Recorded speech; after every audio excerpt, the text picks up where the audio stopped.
let's start with this the deal that Trump made it such a big deal that US and Australia has, the rare Yeah. earth. But we said it many times, rare earth is not that rare. The rare part is the refinery, right?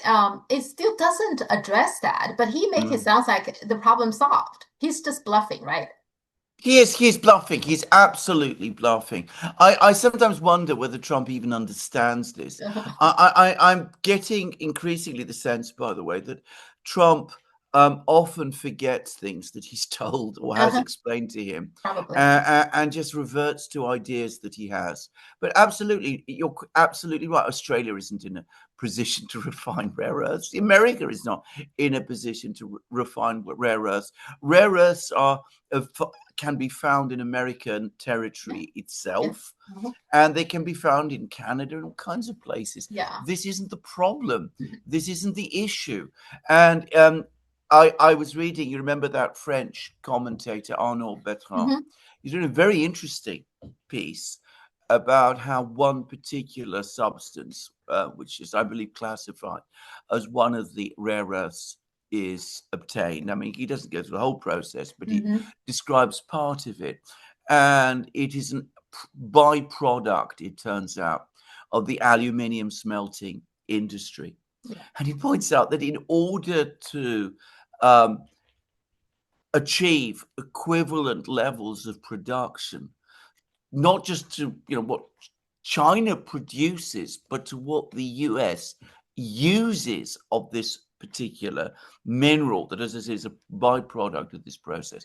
The United States would at least need to double the scale of its aluminium industry, Mhm. producing far more aluminium than at present it would be able to absorb. So, I mean, and that, as he points out, is just one mineral among lots of them. So, I mean, it doesn't remotely even begin to address this problem. And again, it's theater, it's show, it's telling the American people, don't worry, we've got this all under control. Well, they obviously haven't. And it's ultimately deceiving the American people again about the realities of their situation. And he said in a year time there will be so much rare earth that we don't know what to do about it. Maybe that's true. Maybe in a year there will be a lot of rare earths that they don't know what to do about. Well, that's exactly true. That's exactly what's going to happen. No, And I mean, he doesn't know what he's doing. He's going from one thing to another. I mean, we'll probably come to the Budapest summit and the chaos there, and it's symptomatic of the way in which he runs everything now. yeah, so the problem with him is you can't take him too seriously whatever he does and says. No, At the same time, he is the president of the United States. yes, I You know. have to pay attention to what he does and what he says, but he changes all the time, right? He Yes, he first said, "Oh, 100% tariffs starting November 1st." And then he said, everything will be fine. We want to help China. And and then Vance came out and saying, "Oh, we have a lot of cards we can play. Sounds like very tough." And then he said, "Oh, we're going to have a fantastic deal," and he's planning to visit China. He got an invitation early next year. There will be a fantastic deal, and now it's not clear. I think the latest one is that meeting may not happen between him and Xi Jinping in APEC. So he doesn't know what to do, right? Is that no, what's he going on? doesn't. He doesn't. This is absolutely correct. Can I maybe because it's the one I've been inside, let me just quickly discuss the Budapest summit Mhm. meeting and all of this, Yeah. which I think mirrors very closely what you have described. And basically, what happened is what I understand happened is this: Trump and Putin met in Yeah. Alaska back in August. Mhm. Putin believed that he'd come to an understanding with Trump on various things. One of those things was that Putin said, look, in order to move things forward in Ukraine, to move towards a settlement of, of the conflict in Ukraine, what we're prepared to do is if the Ukrainians withdraw from Donbass, we will consider your suggestion to ceasefire in these two other regions, Zaporozhye and Kherson region, where we are also advancing. So what do you say to that? And Trump said, look, I've heard that. I'm going to go off. I'm going to consult with people in Washington. I'm going to consult with our allies, and I'll come back to you. And then the weeks pass. He doesn't come back. The weeks pass further. He doesn't come back. The Russians are getting increasingly angry and frustrated about this. They then start hearing that he's going to supply or deploy, rather, Tomahawk missiles to Ukraine. Putin finally, who's under some pressure in Russia, calls him and says that this is absolutely unacceptable. If you deploy all of these missiles to Ukraine, then this is over. We're not talking with you anymore. And by the way, what is your response to what we talked about in Alaska? So Trump says, well, let's talk about it at another meeting in Budapest. So he puts it off to another meeting in Budapest. Then he has a meeting with Zelensky the following day. He tries to get Zelensky to say that he will do what Putin asked back in Alaska. Zelensky predictably says no.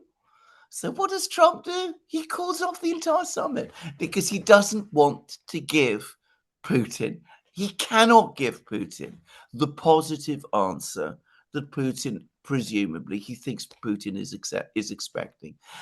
It was, by the way, Trump who proposed the summit meeting. Anybody who says otherwise is wrong about this. Putin did not telephone Trump to ask him for a summit. Putin telephoned Trump to ask him for an answer to the proposals that were set out in Alaska, and also to make clear the position on the Tomahawks. But it's exactly the same as what you have described. He just says one thing one day, he says something completely different the next day.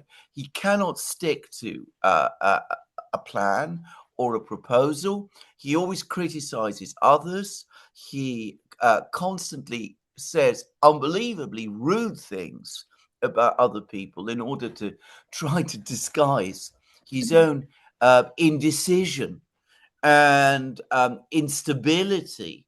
And of course, ultimately, it makes things worse. I don't know how much longer this can go on for. I think we're probably approaching that point. Certainly, I think we are with the Chinese. We probably are also with the Russians. When they're going to say enough, we've got more important things to do. If you want, let him go ahead and impose his tariffs. We can find a way around, but don't expect then that you can get our rare earths, which you'll just want to use to make more weapons against us. And I think that with the Russians, they're probably a little further back because Putin has spent more time trying to sort out something with Trump. But sooner or later, they're going to come to that same conclusion as well. It cannot go on like this.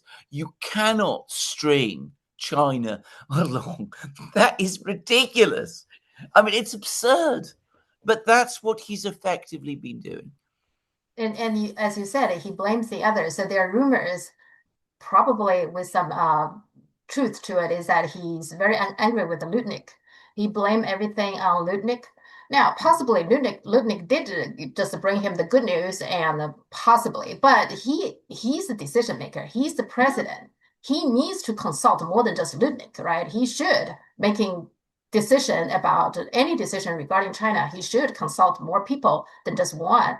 And he's the one who had the final call. But apparently he blamed Lutnick. Now, we haven't seen Lutnick for a few days, possibly that he's afraid that he will say anything wrong or something. But that's not just a Lutnick problem. And I just don't see how, but he will blame it on others, right? It's Yes, not exactly. his That's what he always does. And now it is inconceivable that Xi Jinping would ever be in that kind of situation. It is impossible to imagine that Xi Jinping would be relying on one official. I could tell you what. I mean, I don't know Xi Jinping, obviously, but I follow him. I read the things he says. I can tell you what he does. Xi Jinping works 15 hours a day.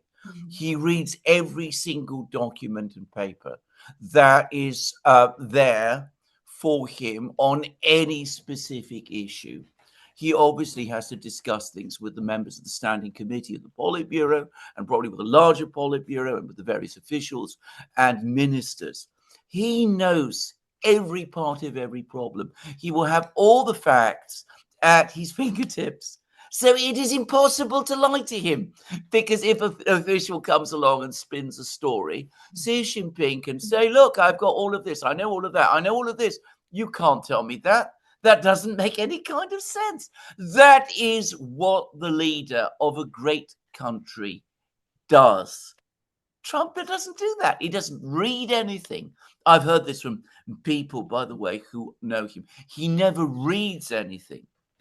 He doesn't ask questions of people. He just sits there. People come along. It goes from, he drifts from one thing to another. He hears what they tell him. He hears what he wants to hear. Yeah. They always tell him what he wants to hear, because they don't want to get on on his wrong side. So the result is it's chaos. You cannot run a country in this way, at least not a country like the United States. And then, like for Putin, even let's say Trump said, "Oh, we're not going to give Tomahawk missiles to Ukraine," he could change his mind tomorrow. He can say, Absolutely. "Never mind, we will." Yeah. And it's also not just him. I think leader is so important because it is an example of the people under him, right? So Bessent also now blame everything on this Chinese official, Li Chenggang, right? He's very angry with Li Chenggang. He said that he came to Washington D.C. uninvited. What do you mean uninvited? If he came by himself uninvited, you don't have to meet him. But clearly they met, okay? And Of then course they he did. I mean, they gave him a visa, for God's sake. I mean, how else could he have come? I mean, it's ridiculous. I mean, this, I've seen, I was hoping you were asking that. I mean, this whole thing is, again, I mean, it's childish. It's infantile. You meet this man and you say, we disagree. That's a position. But to make up a silly story like that, and it's playground stuff. I mean, it's just ridiculous. And this is, again, the foreign policy of a great nation that's being conducted in this way. I mean, it's nonsense. And of course, it's everybody else who's to blame. Nobody, we are never to blame. We never do anything wrong. We're always perfect. We're always fine. It's terrible what the Chinese do. We never do anything like any of the things that the Chinese do. Anyway, never do. Anyway, what more to say there? he also said that he said that Li Chenggang was very threatening. He said that China would unleash chaos on the global system if the U.S. went ahead with the docking fees for Chinese ships. Well, that contradicts what they later said, because if he said that in August, well, then you shouldn't be surprised that when China introduced this rare earth mineral control, right? Then you should know that China is going to do something. So he Absolutely. contradicted himself, because later they said, "Oh, this is out of the blue. Why do they do this?" Well, you should know Yeah. that in August. Well, of So course, absolutely. I am absolutely sure that the Chinese have pushed back very strongly about the mhm, docking fees, which is outrageous. Oh, it's absolutely outrageous. It's an attack on China's maritime shipbuilding industry, which, yeah, of course, the United States is unable to compete with. And it's a childish, petulant thing to do again.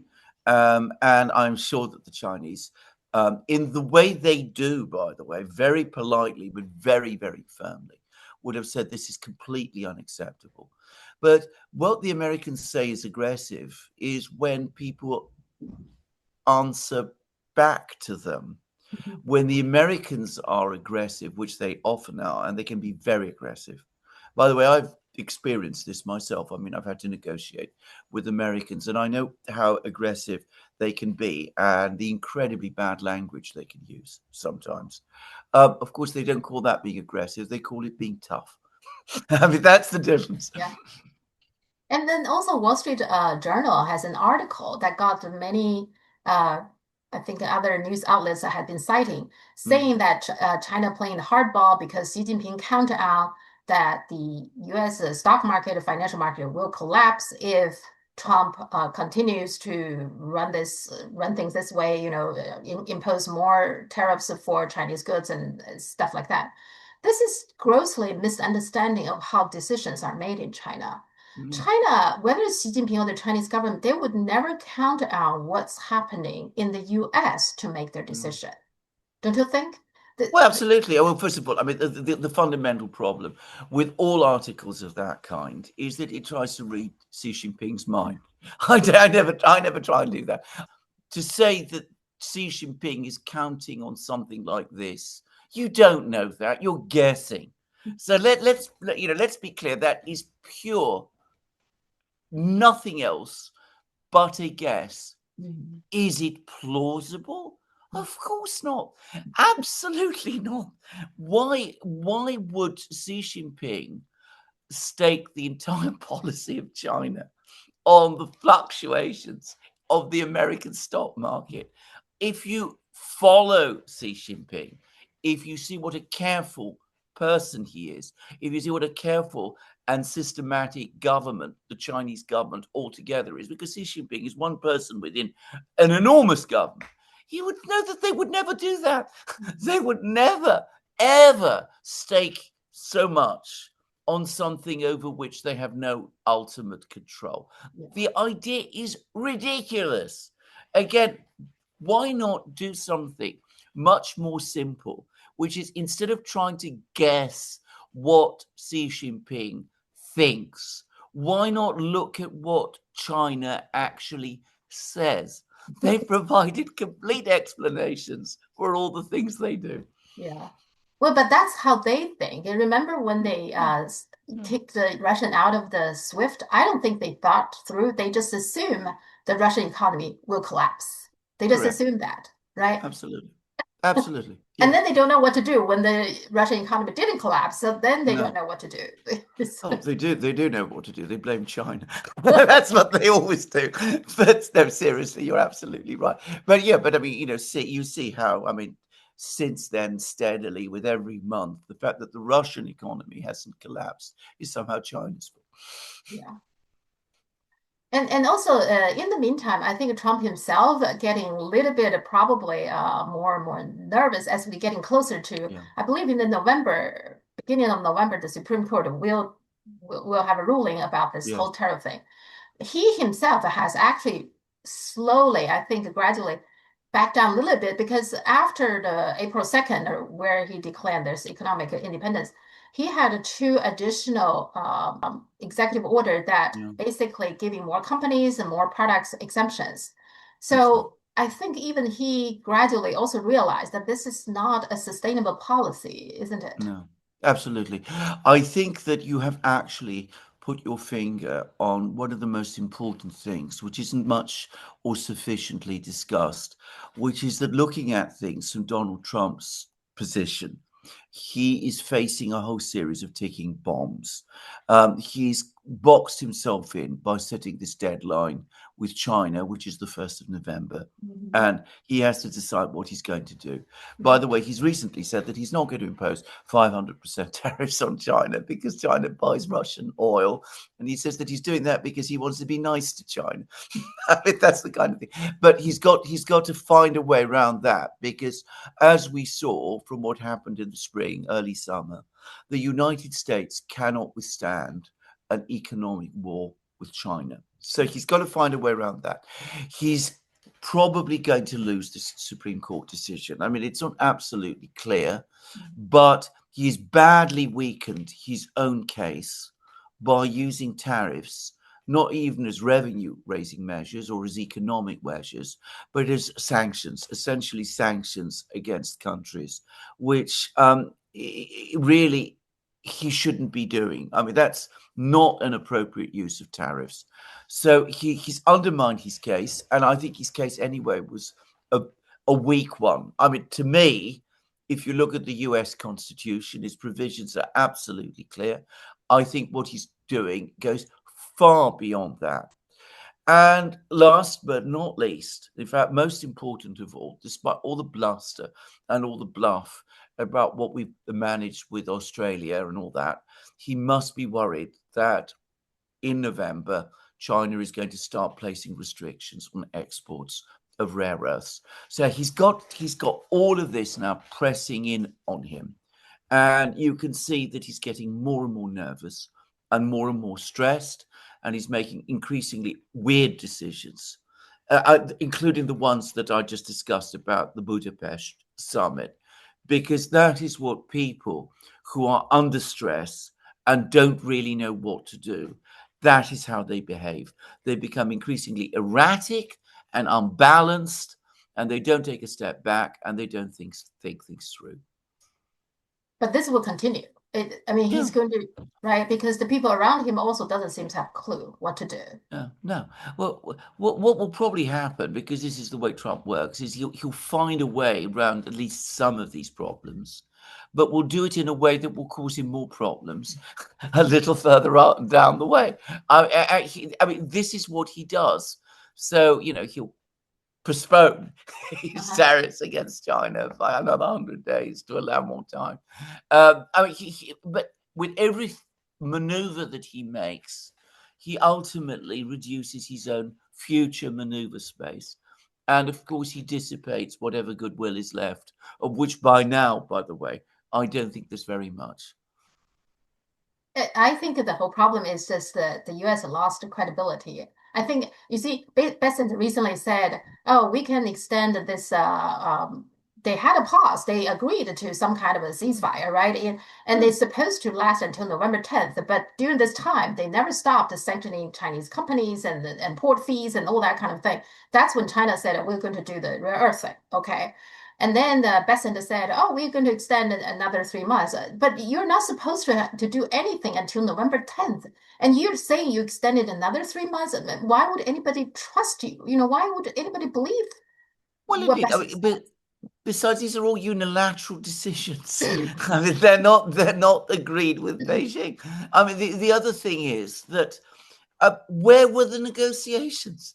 I mean, the whole point. I mean, maybe I've misunderstood something, but I mean, I'd assumed that the reason we had this pause, this negotiated pause and extension that was agreed in September, was in order to give time for proper negotiations for some kind of long-term trade agreement between China and the United States to begin.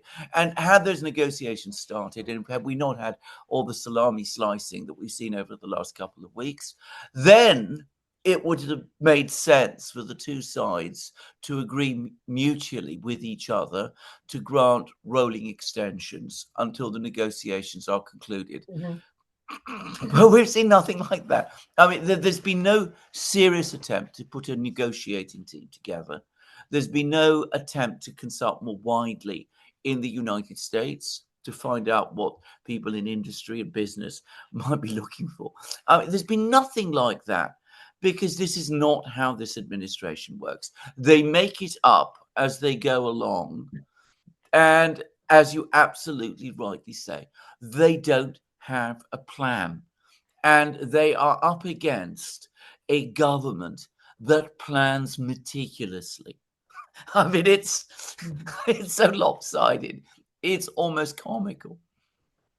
I think now Bessent said he's going to meet He Lifeng in Malaysia, I think next month or next week. But anyway, I think what both Russia and China now pretty much knows that you can't really deal with a government like this.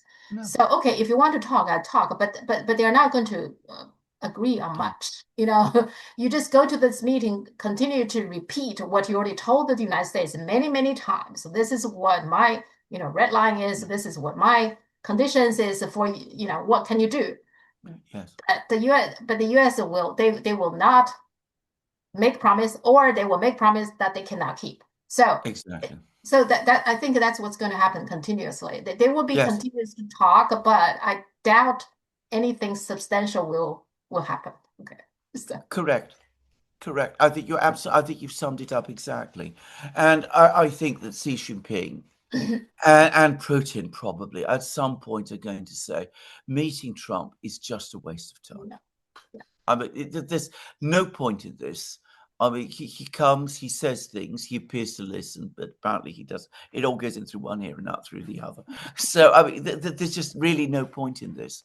Um, he's a confused old man in a hurry, and what he agrees one day, he will contradict the next, and there's no organization, there's no proper structure or organization behind him. And the people who make up his team are juveniles. I mean, they are adult teenagers. Yeah, yeah. And from time to time, they would throw a tantrum. I think what Oh, Bessent said about the Chinese official, I think it's almost like he's throwing a tantrum. Like, well, he is oh, throwing a tantrum.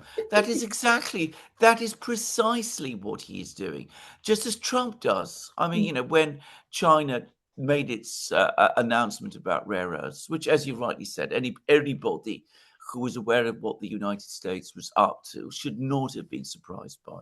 And what does he immediately do? He throws a tantrum. yeah, He says, unbelievably rude things.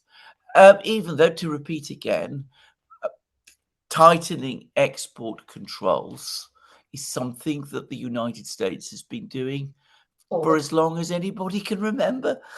Somebody pointed out recently to me that the Americans formally began doing it in 1959. Okay. yeah, China just learned.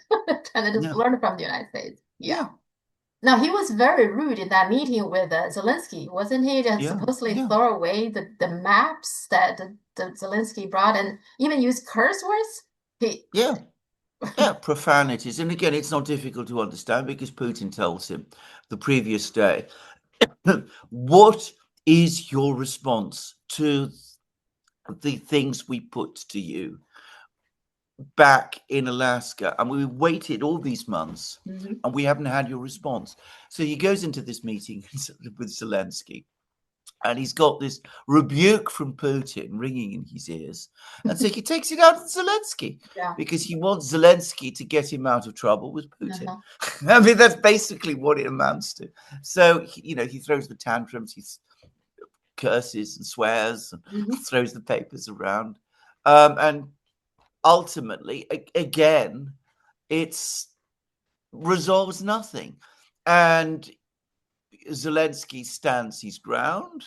The Europeans back Zelensky. So Trump changes his pivots back to Zelensky and won't face Putin. I mean, it's just, as I said, it's just.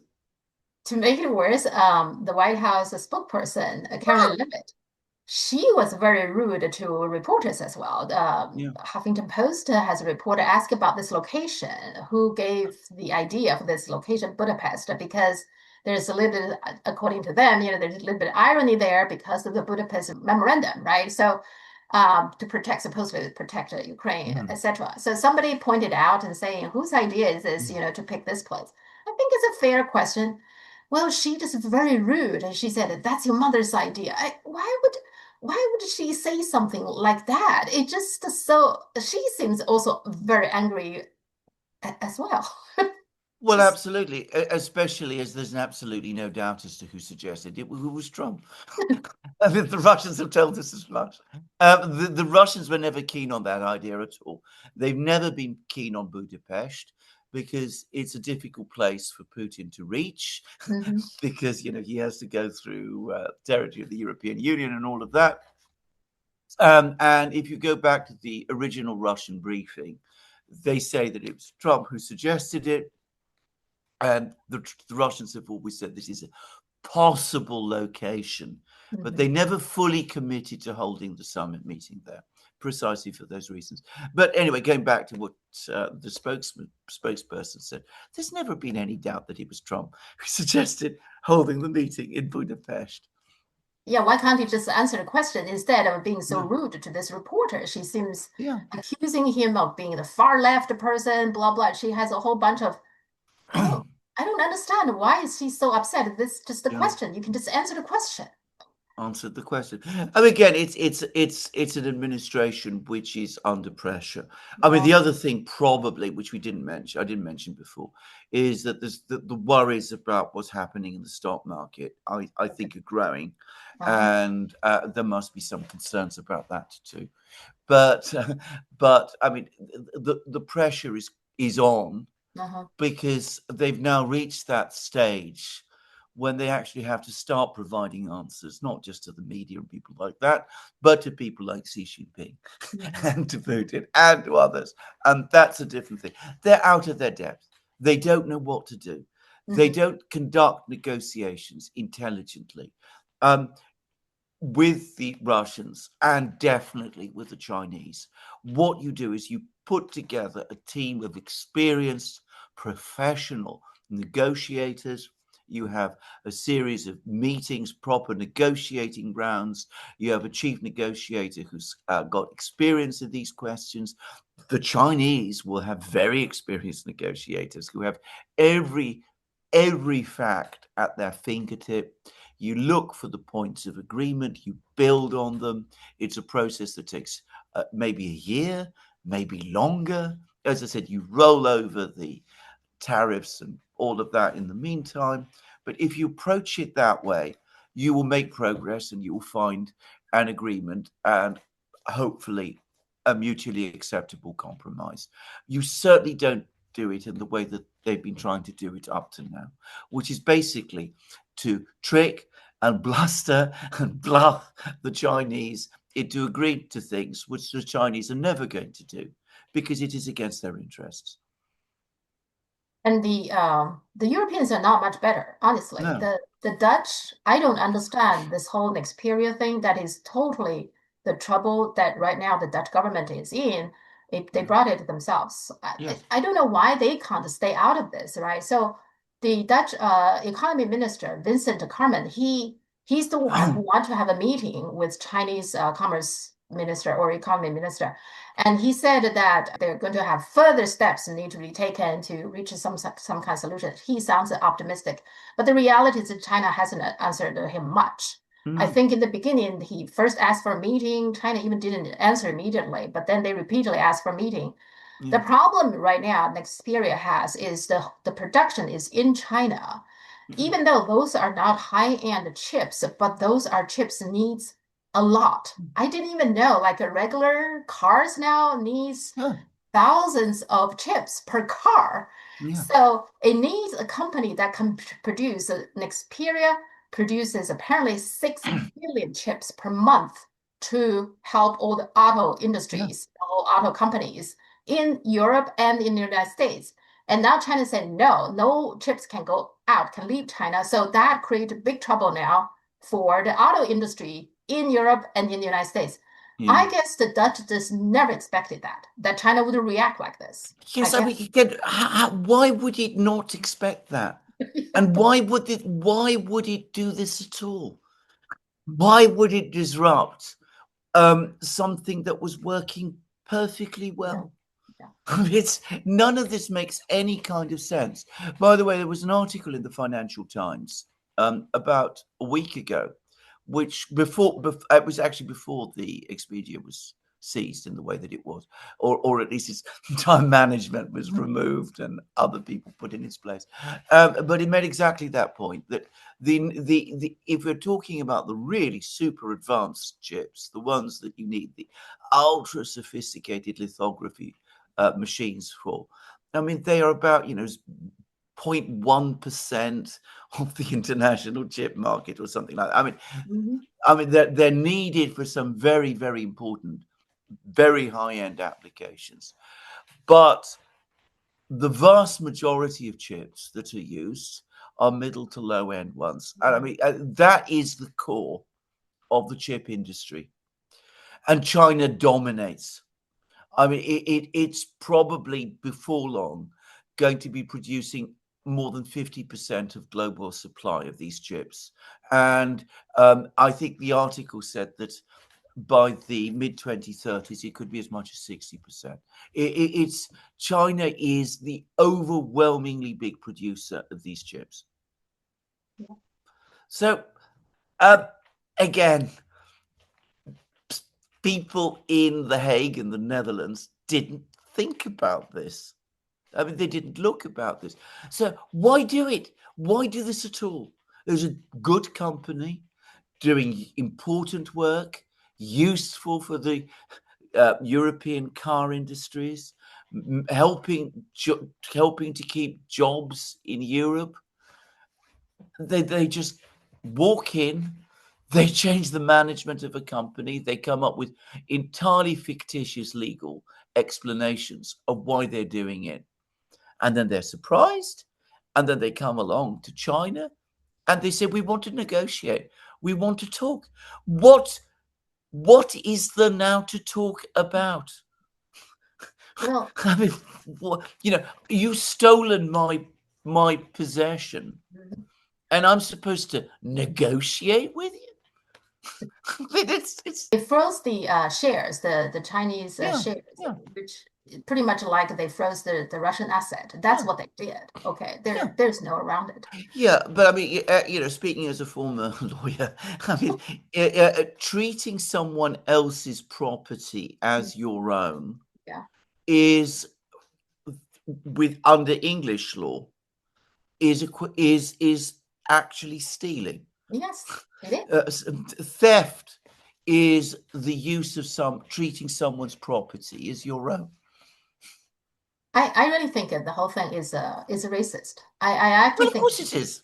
Absolutely, it is. It is completely racist. We are the superior Western white people. yeah. These people are these, um, savages in the Far East.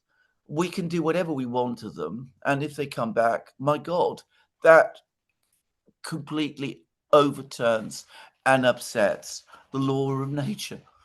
I mean, that is a racist outlook. It's a colonial outlook. Yeah. And they're trying to do, like Nexperia was a Dutch company, but it was on the verge of bankruptcy. It is Wintec who bought it. And the way the Wintec turned it around is because the Chinese market. And then they built the Chinese productions for the Chinese market to get it to the scale it's needed. Yeah, And yeah, once you have the scale, then you can provide also to European and American car companies. That's how they turned things around. And absolutely. I really think the Dutch government, even though I think they are under the pressure from the US, but I think the Dutch also want to grab it back. They do want to take advantage of the fact that US and China is Yeah, in this fight, and so they want to grab it the way the TikTok are being grabbed. But I think they see what's happening with TikTok, that China is probably will not allow them to just force a sale or something. So what they did is, I think their plan was just we seize it, and then now we have it. You have to sell it at a cheap price or something. They just never expected it. They don't even get to that stage to talk because yeah. China didn't even want to talk. I think No, of that's course not. Of course not, because why would China talk if the yeah. production is in China? I mean, that's where the company's actual business is. Mm. If you want to reproduce its business in Europe by setting up your own factories, then that's your business. That's what you can do. You can spend the money on that. But what prevented you from doing that anyway? Why did you have to steal somebody else's company in order to do this? But you're absolutely right. That is exactly what they wanted. They wanted it for themselves. Mhm. They wanted to establish the Netherlands as a high-end, high-tech Mhm. place. After all, they make the lithography machines, as we all Mhm. know. They wanted all of this. And of course, the Americans were coming and whispering into their ear. And the usual people who run things nowadays in the civil service and in the governments in Europe, as in the United States, don't understand manufacturing. Probably they didn't realize. They probably knew about the fact that this company makes all these chips, but they didn't realize fully that it makes them in China. And I'm going to say something else. I have no doubt at all that the design of these chips is mostly Chinese Yeah. also. Yeah.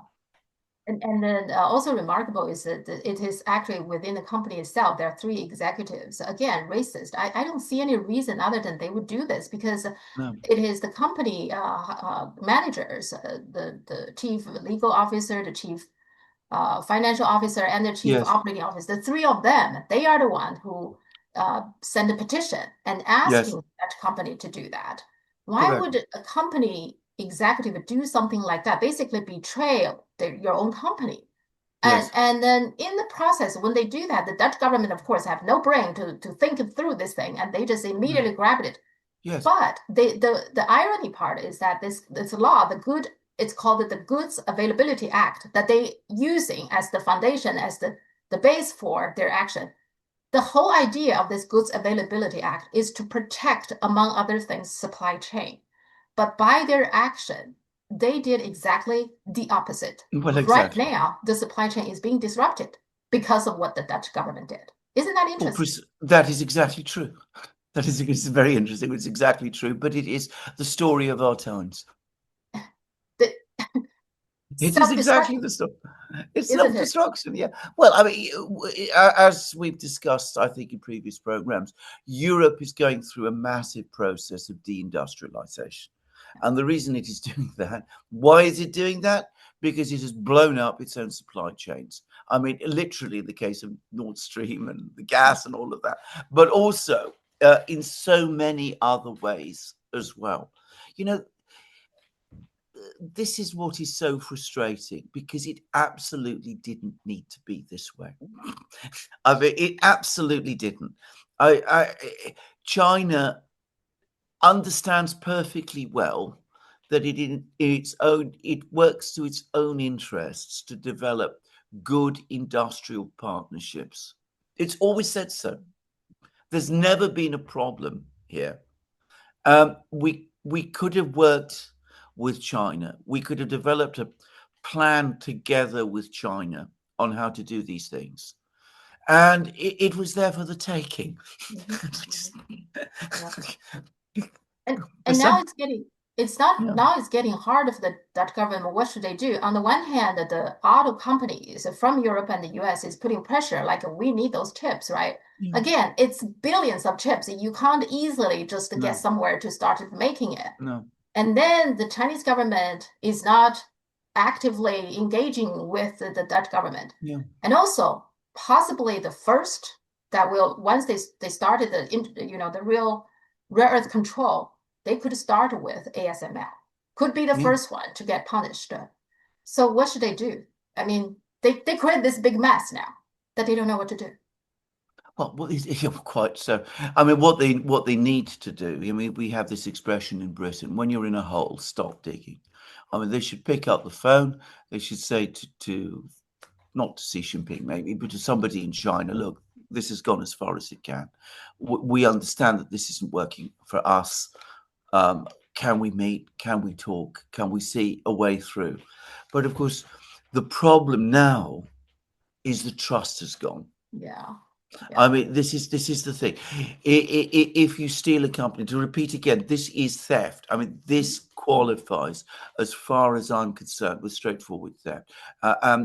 Seizing the company's properties, sacking its managers, Yeah. treating it as a company that you control is an attempt, at least, to steal the company.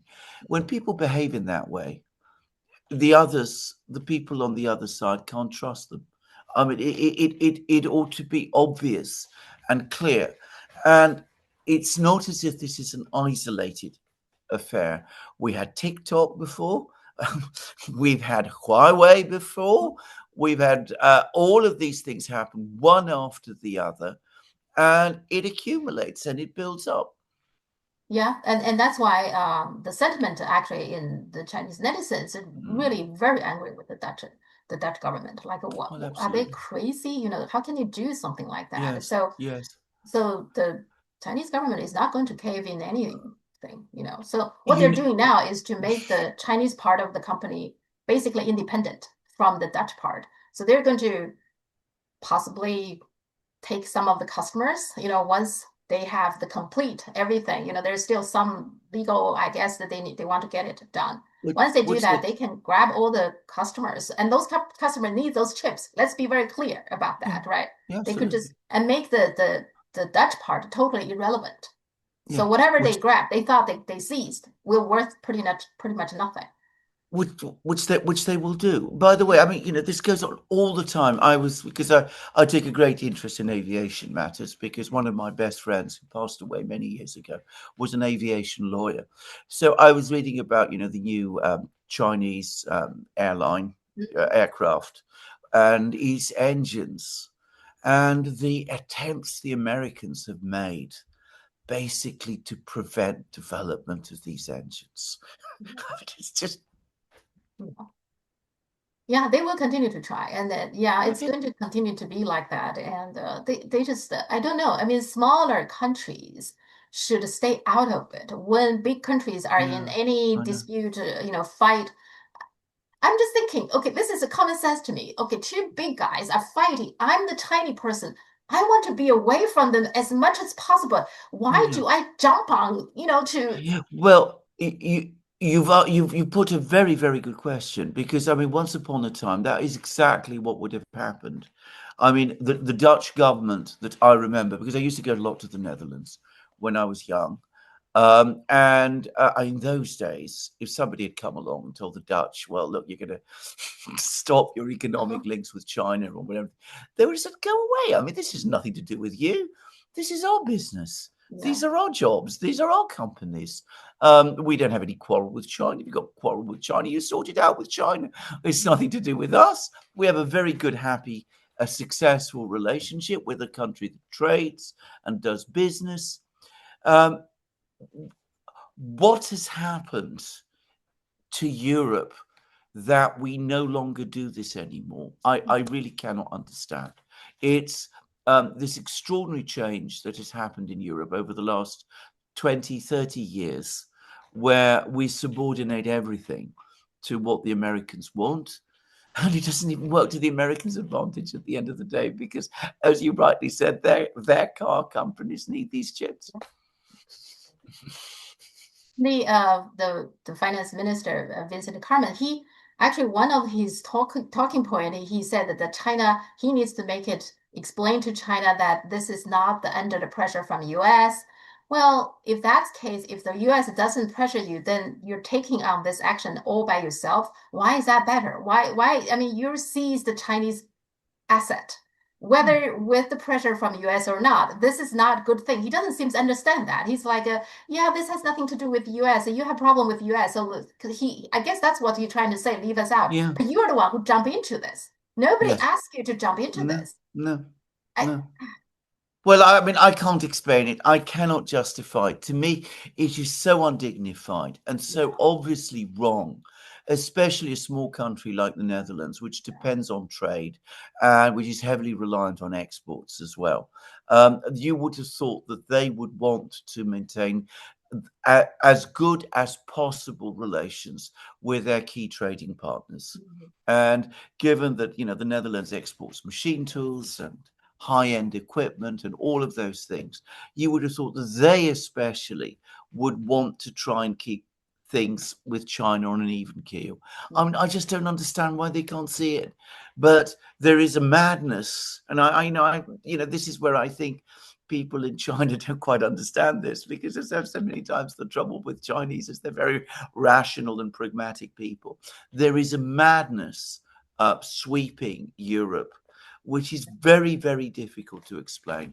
The mhm, Russians have been on the receiving end for the last 20 years, and now it's unfortunately spread to our dealings with China too. And in fact, it is easy to explain, because what has happened is that we, the great European civilized people, are suddenly realizing that the other people in Asia can make better cars, better chips, better everything than we do, or at least as good as we do. mhm, And that somehow, as I said, is violates our own idea of what the natural order should be. yeah, So, when we come along to China and we try to lecture the Chinese, as we always do, as we always like to do, mhm, the Chinese just laugh because I mean, why would they not? Given the realities, the actual changes that are taking place in the world, and this is something that we find impossible to accept, and it's driving us mad. yeah. And we talked this many times that not doing something and not saying something is a good option many Yeah, times, right? yeah. Why do you feel you always have to do something? Like, okay, they need to learn that. That is so Learn that. Chinese. That is so Chinese. Isn't there even a Taoist saying Mhm. about this? No Yes, action or something like that. yes, yep, It is, but it's profoundly true. yep, I can tell you again as a yeah, former lawyer. As a former lawyer, yeah, what you don't say mhm, never gets you into trouble. What you say and do often does. yes. And then in the Chinese history book, when they commenting on some Huangdi, No, and if they say this Huangdi hasn't done much, it's not being regarded as no, negative. no, no. It means that he kept, the country moving without incidents. Okay, Absolutely. that's what it means. It means peaceful, stable. Okay, Yeah, so yeah, but but it seems like they always have yeah, to jump everywhere and yeah. believing whenever there Yes, is a problem, whenever there is the slightest problem, they have to like do something and say something yeah. uh, to make it Oh, I know. worse. I think they always make Absolutely. yeah. Absolutely. It always does. Absolutely. Yes. Okay, the Middle East, Vince, Kushner, and the Witkoff now Mm. in the Middle East. What are they doing? What's the purpose of their trip? I don't quite understand. No, I don't think anybody does. The problem is they came up with this Gaza ceasefire, which is already cracking, Yeah, exactly as we said it would. yeah, uh-huh, So, I mean, I think they're trying to put, the sticking tape to try and hold it together. And of course, the other thing they have to do is to keep Trump constantly happy by oh, providing him with great diplomatic triumphs.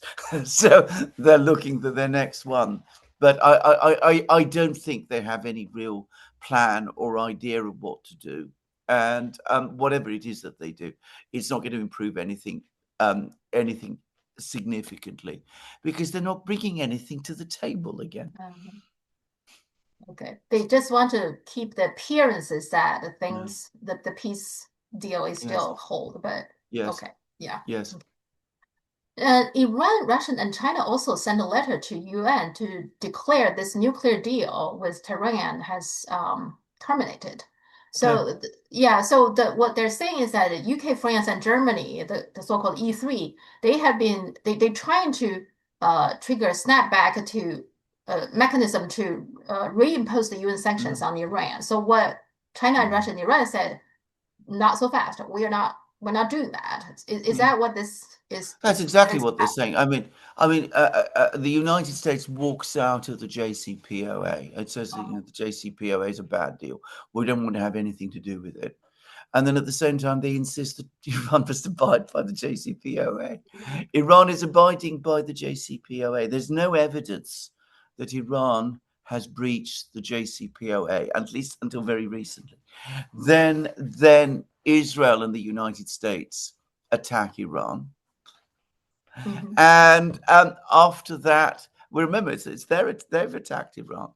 They've attacked civilian nuclear facilities mhm, which are under the supervision of the International Atomic Energy Agency. I mean, they're in gross violation of the provisions of the Nuclear Non-Proliferation Treaty, by the way, and of international law. I mean, a fact that, as far as I know, nobody in the West is making. So then they come along and say that the snapback sanctions must come back into force.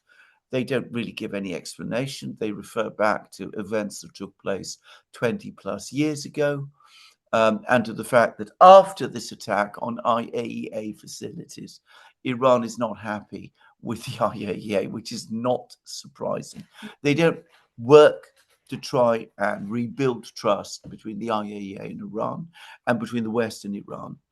And so they decide by themselves to impose snapback sanctions because Iran is supposedly violating a treaty, the JCPOA, that the United States walked out of. Again, you cannot almost you cannot really make this up. It is so self-interested, so absurd, and rational countries like China and Russia, but also, I suspect, quietly many others are saying, well, if you want to behave again in this spoiled child way, don't expect us to. I mean, Iran's a big country. It's got a right to be and to trade and to, to have its people live its life. And we're not going to impose sanctions on them because you behave in this kind of bizarre fashion. So that's what's going to happen. So I think what it means is that China and Russia will continue to trade with Iran. And in the case of Russia, they will probably provide Iran with weapons, which Iran absolutely needs, because it must always worry now that since it was attacked in June, it might be attacked again. And I think there's another reason that is because the U.S. always use sanction Iran as a reason to sanction Chinese companies. Any Yeah, companies have any dealing with Iran, they yeah, sanction the Chinese company. Yeah, so that's yeah. I think they're trying to take that excuse away. We don't sanction Iran. So yeah. No. Well, that's absolutely true, actually. Mhm. Yeah, it's a good Yeah. point. What is going on with Prince Andrew? So clearly this scandal has been brewing and it's a little bit and then it comes down and now it seems to blowing up now. Yes, Explain. it has blown up. It's blown up to an incredible degree. And I think one of the key differences is that the Queen, our former Queen, died, was it about 2, 3 years ago? Mhm. And she was Andrew's big protector. And then a few months ago, very tragically, Virginia Giuffre died, probably suicide, at least that's what they say. And now her book is coming out. And I don't think anybody in Britain believes Prince Andrew's denials. And I think this is now, I mean, it's been bubbling there under the surface in Britain for a long, long time. But I think people are now have just had enough. And the fact that Andrew himself has never really shown any sign of contrition, has never really apologized, has never really provided any kind of coherent explanation for what he did. I think people have just had enough. And on top of that, um, always remember that in Britain, this is again a difficult thing, perhaps, for people in China to understand. I say this despite China being, a country where Marx is taken seriously. But Britain, more than most other places, is a country where class matters. Mhm. And there is class antagonism. There is always, it's always there. And again, that also has now bubbled up to the surface. There's a lot of anger in England, especially, about the fact that there's been lots of um, what are called grooming gangs, lots of attacks on young women, sexual trafficking of Mhm. young women. And there's been a sense that the establishment has concealed that from all kinds of bad reasons.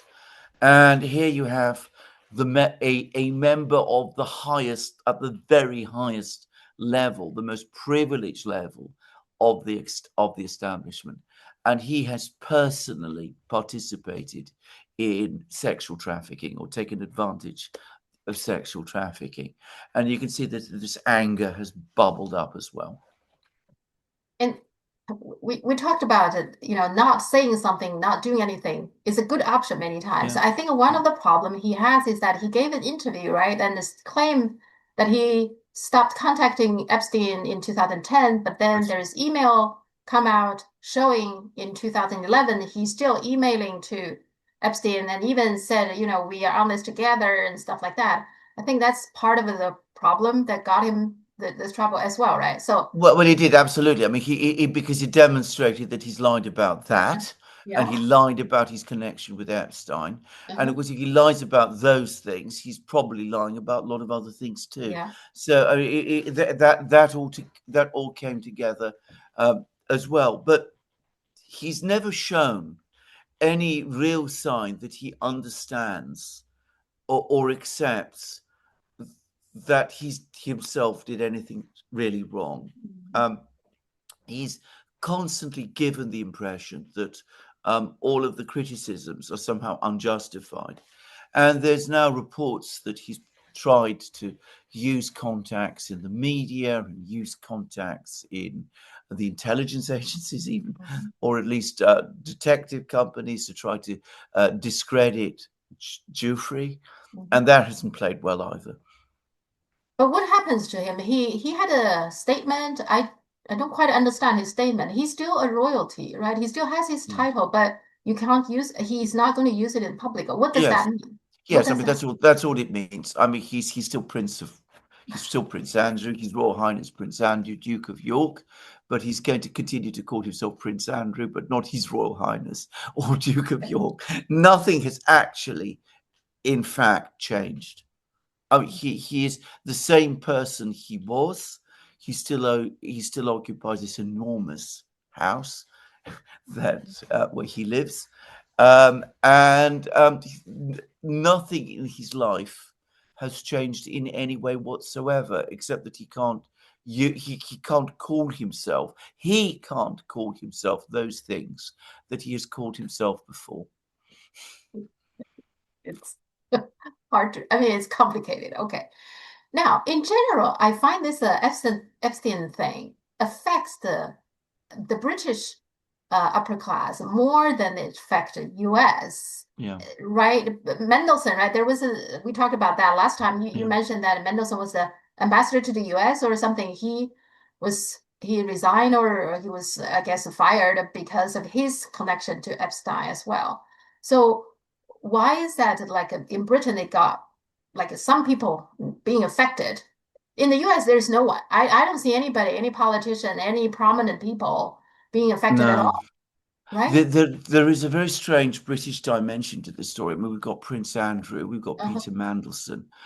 Remember Ghislaine Maxwell, who he Yes, worked that's with, right. is Uh-huh. British too. So Yeah. there is a very big British dimension to this.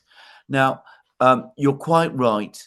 The British members of the British elite have been affected by this. And this does seem at the moment to be a bigger scandal in Britain than in the US. Quite why, I am not sure. Hmm. It could be, to put it very simply, that in America, uh, more things have been done to protect people, and that's been done more successfully than it has happened in Britain. Hmm. And there are particular dimensions to this in Britain. I don't think, as I said, that you have the class antagonism in Hmm. America towards Americans don't have an aristocracy Yeah. in the way that you have in Britain. So I think that probably plays something of a role. But as with so many other things about the Epstein affair, you have more questions always in the end than you have answers. Hmm. Hmm. Why people in Britain have been exposed in ways that the people in America have not. As I said, it's not easy to explain. Hmm. And also, I find it's ironic, right? Virginia Giuffre, I don't think she killed herself. Okay. So No, whoever was behind it, I know most people don't either. By the way, yeah. most people I know who knew about it don't think it either. But even Yeah. let's say if she did kill herself, I think it has a lot to do probably with the fact that what he experienced, the heinous crimes that people committed on her. I think it's in any, I mean, no matter what you say, people have should take responsibility for her death. There is no question of this. And in fairness, in Britain, that is acknowledged. Okay. In Britain, I think more than in the United States, the overwhelming perception of her is as a victim Hmm. and as somebody who suffered horrific abuse Yeah. and who has been scarred by it throughout her life Hmm. and whose sometimes unusual behavior was the product of the abuse Yeah. she suffered. So this has been more widely acknowledged and discussed in Britain than I think it has been in the United States. And again, it's interesting why that should be. Yeah, and and I think if whoever was trying to silence her, if she were murdered by somebody, they were trying to silence her. But from her grave now through her book, she's now talk again. Isn't that Yeah. ironic? I find Well, that, it is. It yeah. is very, it is very ironic. And by the way, I mean, I think the fact that this book has come out argues against the suicide theory Yeah, yeah, because is somebody who is presumably looking forward to publishing their book somebody who's planning to commit suicide. yeah. I'm not saying it's impossible. Mhm. It doesn't Yeah. seem to be completely likely. Yeah, if she were alive, she actually was not I think there was some kind of agreement that she cannot freely speak about her case. Yeah, But now, through her death, this book can be published. I find it absolutely. very Yeah, interesting. yeah. I do have a lot of respect for her. I think she fought I a brave fight. Yeah. so do I, and so does my wife, by the way. We talk about her a lot. And I was talking about the grooming scandals in Britain, which are a big issue Mhm. here. I mean, a big issue which the establishment does not want to talk about. Yeah. There's a public inquiry underway about them, and it is collapsing. It's being deliberately sabotaged. That's my own view about it. Anyway, Mhm. but this whole issue of predatory men um, um, abusing young women, in fact, abusing women, but abusing especially young women, and sometimes very young women, children, is something that has upset us both immensely. And as I said, it's something that we talk about it regularly with each other. And we talked an awful lot about Giuffre and what a very courageous individual she is. Yeah. And we've both taken very badly to some of the things that have been said about her. Yeah. And then some of the people already read the book and they excerpt. It's horrendous. The thing happened to her is just awful, awful. Absolutely. So just Absolutely. yeah.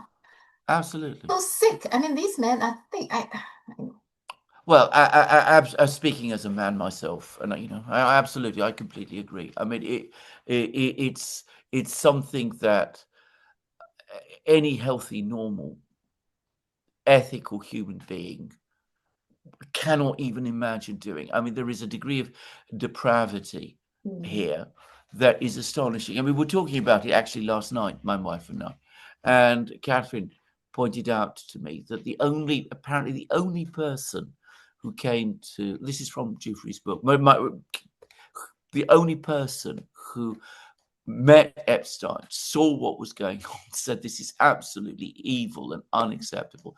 It turns out was Melanie Gates, Yeah, which yeah. and apparently she stormed out and she wanted to have nothing more to do with. Mhm. And I have to say, it has greatly increased my respect for her.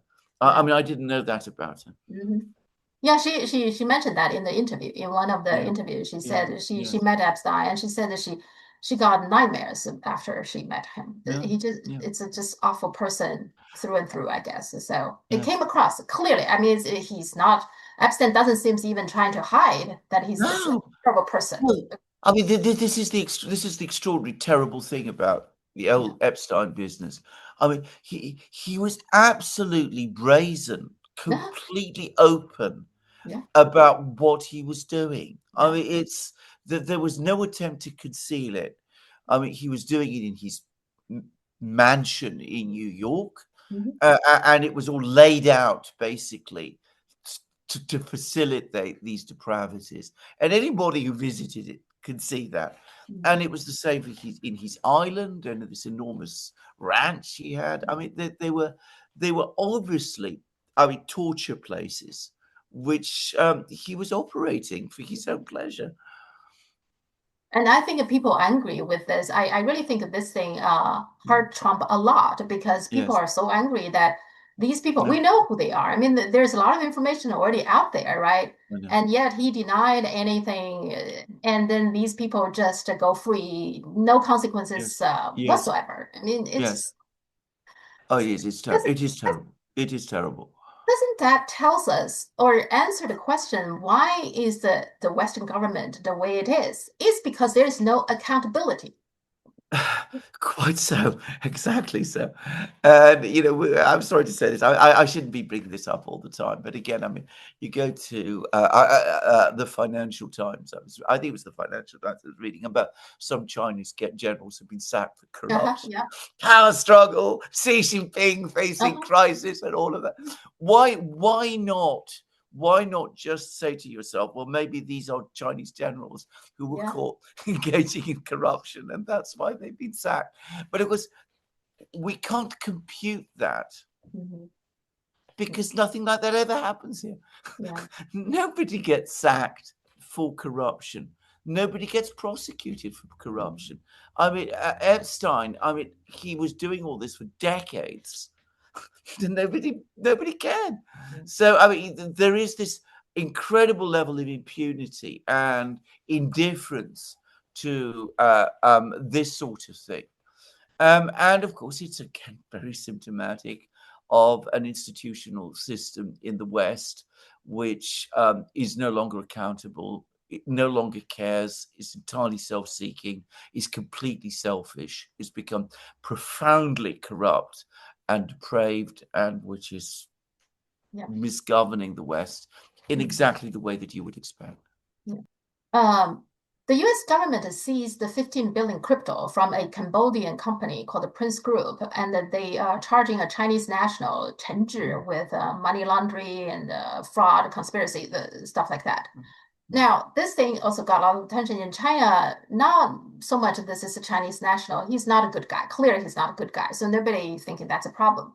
But it does bring the attention to the fact that we used to think crypto is safe, like a government cannot easily seize it, right? That if you don't have the wallet number or something, nobody can access to it, stuff like that. Clearly, the government can very easily just seize the 15 billion. So this whole idea about crypto being decentralized and safe is not true, right? Well, and nothing about crypto is true as far as I'm concerned. I mean, a straightforward. I mean, you remember when it first appears, when Bitcoin first appeared all those years ago, and it was going to be the alternative currency that we were all Yeah, going to yeah. use. It never became that. It is now just an investment vehicle, as far as I can tell. Except I'm not sure what you're investing in, Yeah. and I get to say this. I mean, I don't know that this is true. But what I have heard, and this is just a rumor that I'm repeating now, Hmm. is that Bitcoin was originally created by an intelligence agency, a Western intelligence agency, in order to pay people to transfer funds to various people in various places in ways that governments like the Chinese government might not know about. That is what it was. Now, I don't know whether that is true, but I have never believed, not for 1 second, that this thing was really out of government's control. I've always suspected that governments probably had a role in creating it. Call me suspicious, if you will, and if they needed to, they'd get their hands on it. Yeah, and this example, right? This tells us that's Yeah, what it is. Yeah. so, Okay. yeah. The last thing, Alpha Arena is testing the AI by giving AI six models, testing six AI models to do the crypto trading, actually. um, and who did the best? Deepseek. Deepseek consistent. They give them each $10,000 worth of crypto to start with, and then you just follow their trade, and then the six of them will see. Deepseek is the best, and Grok and Anthropic's model, they kind of like second place. And who is the worst? Gemini and ChatGPT. Isn't that Oh, well, there interesting? you go. Well, it is very, very, very interesting. It doesn't surprise me at all, by the way. Absolutely not. I mean, it's an example of doing things simply because this is it seems to. I mean, the Americans created this enormous and not elaborate, overcomplicated structure, whereas the Chinese, as we know, they did this very quickly, very simply. Mhm. I don't know whether you've heard about this, but apparently there was. I haven't got all the details, but I was told about this by a friend of mine that some kind of a hack was done against. They got all kinds of information about how China does things, And it has apparently been an eye-opener for many people because, building a bridge, for example, the Chinese discuss, we need how much concrete do we need, how many steel piles, what the engineers are, how it's to be done, all that kind of thing. Whereas in the West, it's always about, marketing strategies, ideological structures. Is it should be done by the free market? Should it be done by industry? Should it be done? How should it be done? Whereas Chinese just do it. And we waste all this time thinking about, if you like, the ideological framework of doing something. And I think this goes directly to the question of AI. China does it very simply and very pragmatically and very directly. We spend inordinate amounts of time overthinking it because ultimately, despite the fact that China is a socialist country, we are much more ideological than China is. We are not pragmatic in the way that China is. We don't just go about, just get ahead, go about doing something. We have to do it in the ideologically correct way. And also, they also have this mentality of making quick money. I also find that's also hurts. But the one connects ultimately with the other because our ideology is always about making money. China's ideology is about making infrastructure, building bridges, doing things like that, making practical things. We are always about, our ideology is about ultimately how do we become very, very rich. That's the fundamental difference. And in particular in AI, they want to keep people out. So that's why they always emphasize to you that it requires a big investment. They need a lot of money. And then the chips is extremely expensive. And then they hire people with extremely high compensations and all that kind of thing to keep competition out. I don't think that's good either. In China, part of the thing is it's very competitive. AI is also included. So, You're completely right. Absolutely, completely right. So I think that's interesting that so there was a lot of this discussion online, like how can I follow Deepseek to do the trading, because they're doing better, about 30% above the average, the market average. Well, there you go. Well, there you go. It doesn't surprise me at all. As I said, I would have expected it actually. I'll tell you something else. China has better mathematicians. It's true. I know this in Cambridge, which is the major place for mathematics. The best students they get are Chinese. So they couldn't find anyone good enough to teach them in the UK. So they had to bring in mathematicians from Russia to do it. It's true. Yeah, the Russians are good. They are good at mathematics. Russians are very good. The Russians are good. The Ukrainians are pretty good too, my understanding. I know. Well, from the Soviet Union. The problem with the Russians apparently was that the Russians were absolutely hopeless at teaching first years, British first year, because they found the quality of science students who came to British universities from school so far behind what they were used to in Russia that they just couldn't know quite how to get down to that level. But now they're getting, you see, the way they do it now is that they get these students from China and they are up to that standard. So China has the mathematicians and it's got the resources, so it can absolutely, and soon it will have the best chips. I mean, the extra, what was it, the ultraviolet, whatever it is, lithography machines. Yeah, exactly. The Chinese will build them, and they'll build better ones, and they will get to the next stage of technology that goes above lithography machines. I know that this has been talked about. I'm not going to pretend I understand it, but I am sure that they will do that too.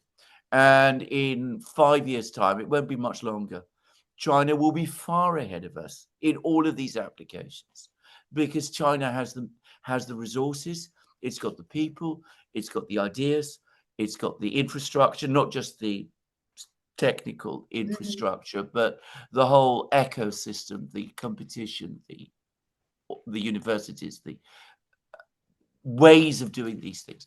And of course, as you correctly said, it's got the supply chains. China is on the brink of very great things. And this isn't something that Chinese people should not be aware of. I think they should understand that too. It's China is roughly where the United States was in about 1910, 1920, when there was about to have an enormous upward Mhm. surge. Yeah.